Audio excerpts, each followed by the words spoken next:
যে 3টি কাজ আপনার বাচ্চা করছে কিন্তু আপনি খুব বিরক্ত হচ্ছেন, কিন্তু এই কাজ 3টি তার ডেভেলপমেন্টাল স্টেজের জন্য খুব ইম্পর্টেন্ট।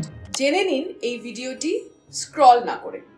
আপনার বাচ্চা দেয়ালে আঁকিবুকি কাটছে, আপনি খুব রেগে যাচ্ছেন, ঘর নোংরা হচ্ছে, কিন্তু জেনে রাখবেন আপনার বাচ্চা ওই মুহূর্তে প্রি রাইটিং স্টেজে রয়েছে। আপনার বাচ্চা কোনো কিছুই কারোর সাথে শেয়ার করতে চায় না। জেনে রাখুন এটা ওর আইডেন্টিটির জায়গা তৈরি হচ্ছে, নিজেকে চিনছে এবং জানছে।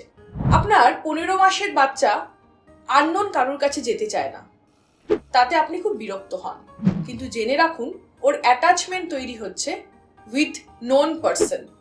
সে কারণেই ছোট বাচ্চার এই কাজগুলো দেখে বিরক্ত হবেন না, এগুলো ওর ডেভেলপমেন্টাল স্টেজের কিছু নিদর্শন।